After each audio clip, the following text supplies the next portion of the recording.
네, 물론 오늘은 좀 날이 흐려서 그런가요? 최근에 뭐 소나기도 오고 계속 장마 시즌이라고 해서 약간 더위를 피할 수 있을 것 같기도 한데 이 구름이 살짝만 걷혀도 너무 덥습니다. 정말 때일은 무더위라는 이야기가 있는데 올여름 최악의 전력난이 올까요? 사실 이건 비단 우리나라 문제가 아니거든요. 전 세계적인 현상이거든요.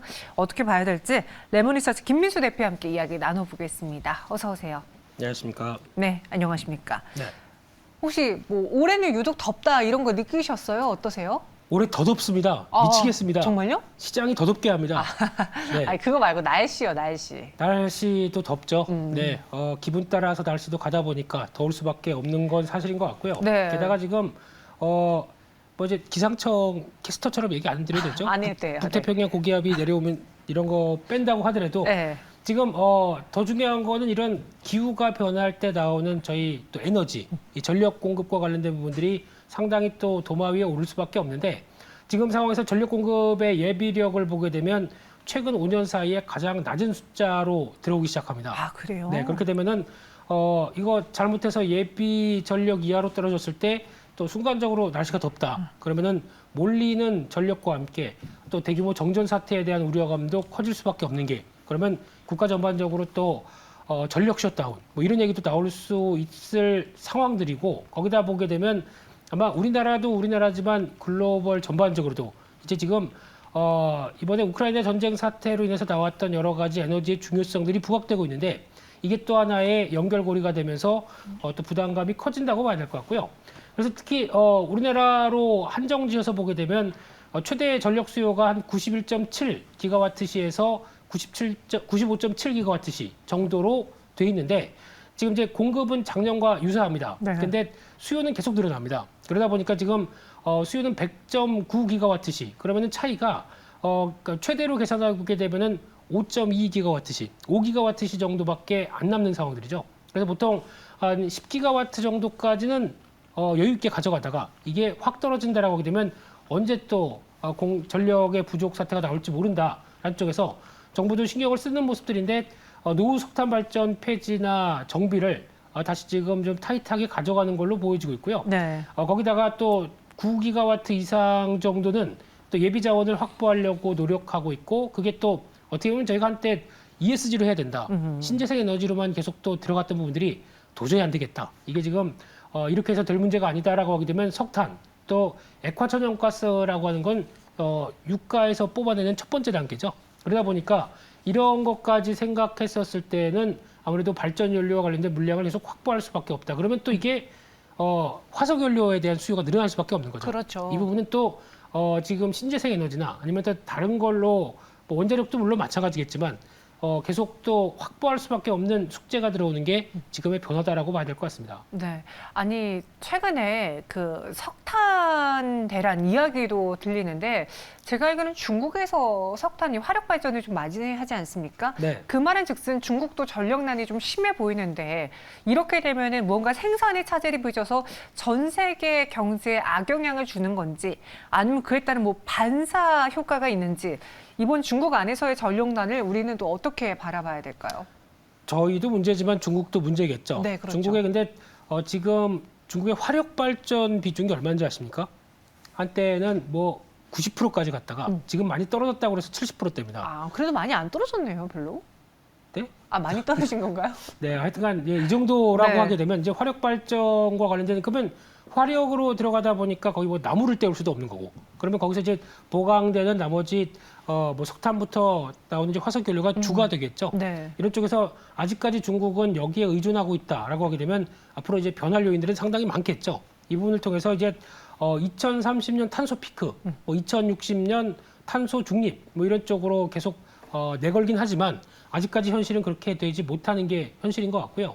그러다 보니까 작년에 석탄 부족으로 최악의 전력난을 이어갔다라고 하게 되면 지금 이제 또 봉쇄가 풀리면서 산업 생산이 빠르게 들어가고 있는데 네. 여기서 이제 제대로 정상화가 못 되게 그 전력이 충분히 공급이 안 되게 되면 정상화가 안 된다. 또 여름철 그 넓은 땅덩어리 얼마나 덥겠습니까? 그렇죠. 네, 그렇기 때문에 이런 전력 생산이 보니까 4월 달, 5월 달 오히려 지금 역성장을 했다고 하더라고요. 오. 그렇게 되면은 공급이 부족할 수밖에 없겠죠. 그래서 이런 부분들 때문에 아무래도 중국도 여러 가지 어떤 발전 전력에 대해서 어떤 노력을 더 많이 할 걸로 보이지는데 그 중에서 이제 신재생 에너지와 관련된 쪽이 차지하는 비중이 풍력이 의외로 8.9%까지 올라왔습니다.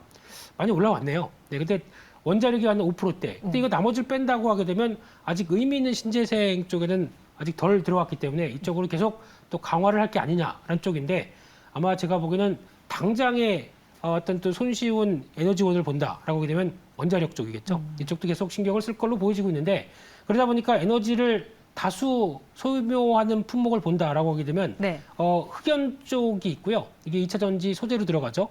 특히 음극재 쪽으로 많이 들어가는데 이쪽이나 마그네슘, 철강 이런 거 같은 경우는 만약에 중국의 전력에 대해서 좀 예비율이 많이 떨어진다. 이쪽에 대한 산업에 제한을 가하겠죠.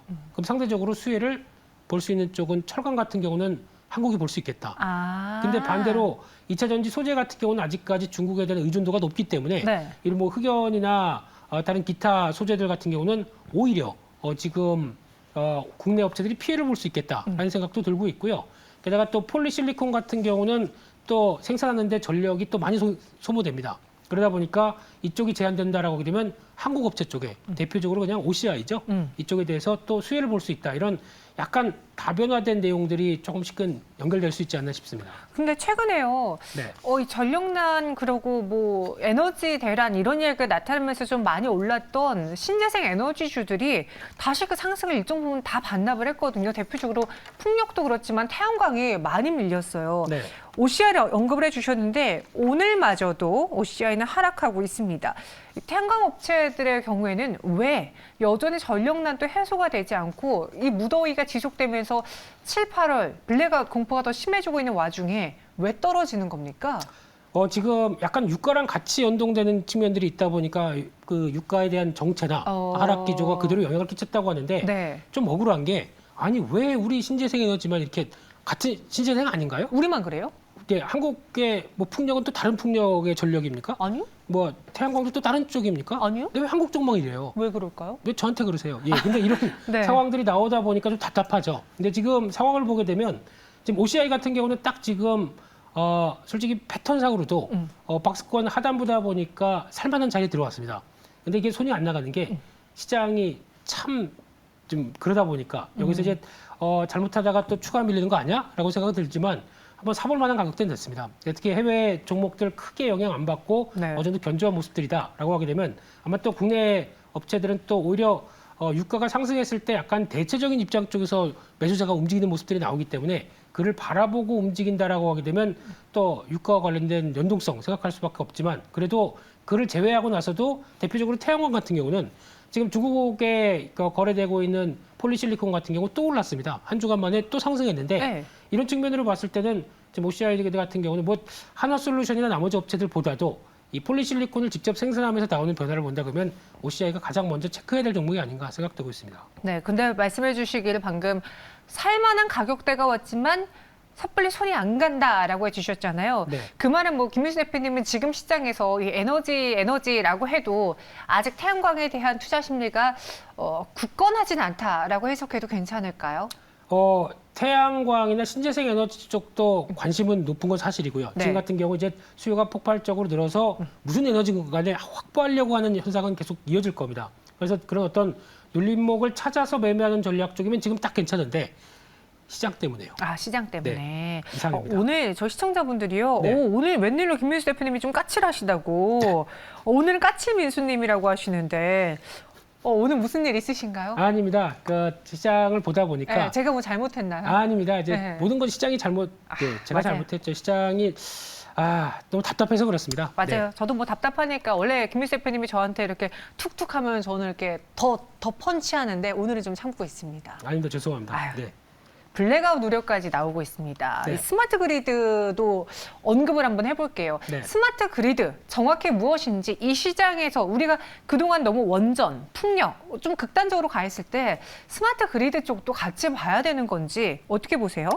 한때는 또 이런 전력 예비율 떨어지다 보니까 테마주 쪽으로도 움직였죠. 네, 그래서 말 그대로 그리드, 그렇게 망 이런 걸 얘기를 하는데 네. 쉽게 말씀드리면 전력과 IT를 결합을 해서 그걸 통해서 이제 효율적으로 특히 전력 안 쓰는 때는 좀 관리를 하고 많이 쓸 때는 또 이거를 공급을 하고 하는 이런 여러 가지 IT와 함께 결합한 기술이다 보니까 아무래도 이런 전력 예비율이 많이 떨어져 갈 때 또 다른 하나의 대안이 되겠다라는 쪽으로 많이 바라보면서 이어가고 있는데 하나 단점이 있습니다. 어떤 단점이죠? 지금같이 한국전력이 적자가 무지무지하게 커지는데 투자를 하겠습니까? 투자가 생각보다 지연될 수밖에 없겠죠. 그렇기 때문에 아마 그를 통해서 뭔가 기술을 갖고 있는 업체들과 함께 연결시키려고 한다고 하더라도 이게 상대적으로 좀 위축될 수밖에 없는 요인도 하나 있다라고 봐야 될 것 같고요. 그렇게 되면은 아마 이제 그런 것들을 또 신경 쓸 것 같습니다. 앞서 전력관리체계 쪽에서 뭔가 관리체계 송배전 관련된 부분들을 계속 점검하고 그 관련된 뭐 여러 가지 전략기기 쪽도 어떤 오래된 건 노후화는 교체하고 하면서 전력 손실을 막으려고 많이 노력하겠죠. 그럼 그와 관련된 전력기기 쪽은 여전히 수혜를 받는 게 아닐까라는 관점 쪽에서 전력기기 업체들 계속 챙기는 건 맞을 것 같고요. 네. 또 마찬가지로 현대일렉트릭도 딱 사기 좋을 만한 가격에 들어왔는데 아, 그렇습니까? 네.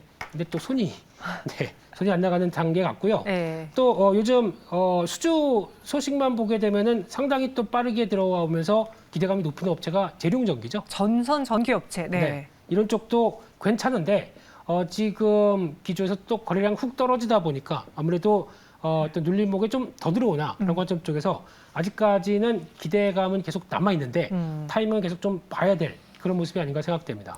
지금 다 가격대로는 매력적인 종목들이 많은데 쉽사리 손이 안 갑니다. 근데 저는 좀 의외였던 게요. 네. 이번에 하도 막 덥다 하길래 그 여름 쇠주로 꼽히는 종목들이 있잖아요. 네. 갈 줄 알았어요. 그리고 저희도 방송에서 소개를 해드렸던 종목이 있었어요. 근데 최근에 좀 저점 대비 올라오는 듯 하다가 다시 시장을 못 이기고 가고 있거든요. 근데 원래 이런 여름 테마주들이 시장과 좀 무관하게 움직일 수 있는 대안주이지 않았습니까? 왜 이번에 좀 다를까요? 아닙니다. 네. 시장 때문에.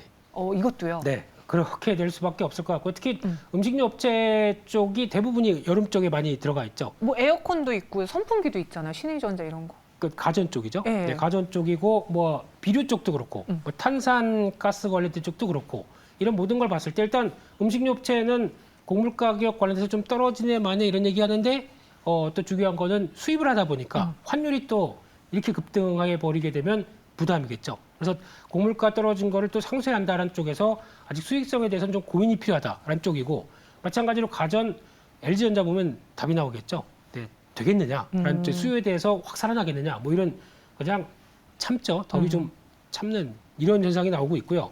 게다가 이제 비료, 탄산가스 마찬가지로 지금 쉽게 말씀드리면 원가에 대한 상승을 얼만큼 잘 전가할 수 있느냐 이런 부분들이 나오다 보니까 상대적으로 좀 부담이 되는 측면들이 확 투자 심리를 못 살아나게 하는 게 지금 현실이 아닌가 싶기 때문에 그냥 단순하게 아마 또 그럴 땐 또 이어질 수 있습니다. 또 저희가 갑자기 뭐 35도, 38도 막 이런 이야기 나오면은 예? 대구. 사람이 못 삽니다. 그거는 네, 아프리카 날씨일 네. 텐데요.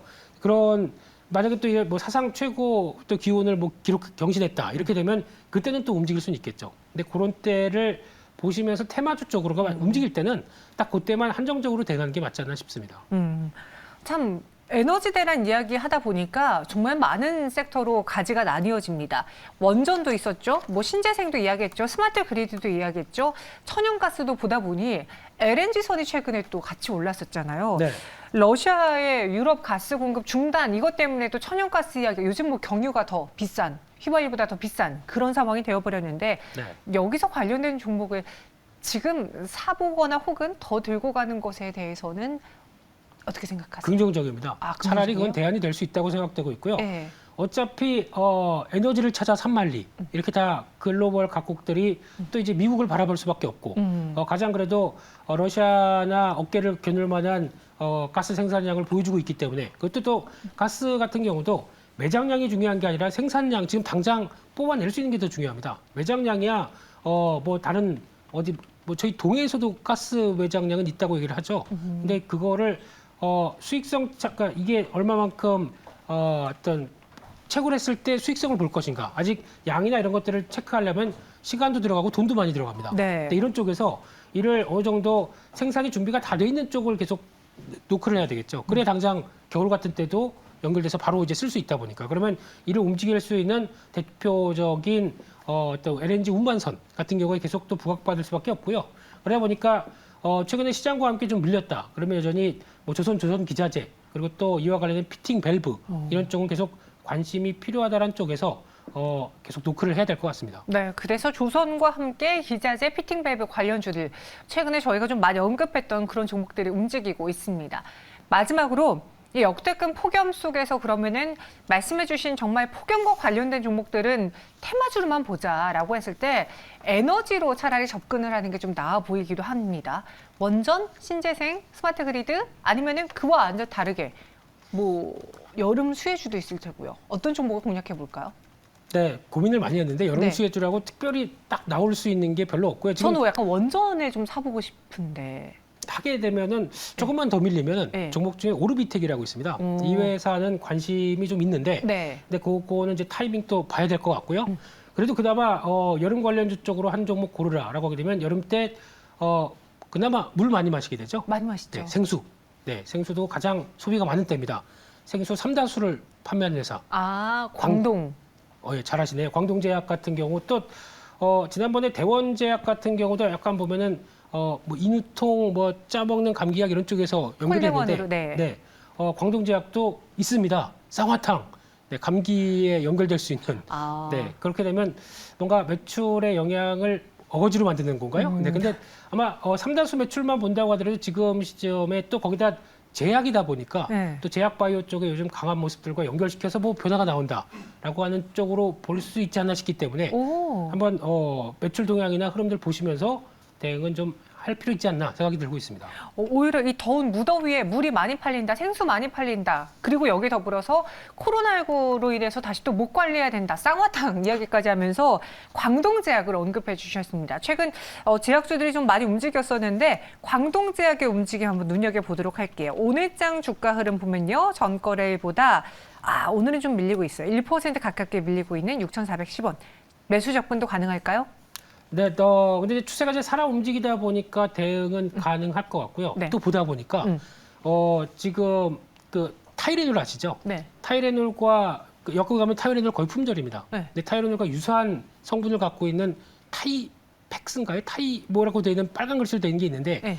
성분은 똑같다고 합니다. 그걸 생산하는 회사가 부광약품입니다. 부강약품. 네, 그런 것도 그냥 있다라는 쪽에서 그냥 한번 또 언급을 드렸습니다. 예. 꼬리를 물고 나옵니다. 오르비텍, 광동제약, 그러다 갑자기 갑분싸, 부강약품도 나왔습니다. 여러분 한번 잘 참고해 보시고요.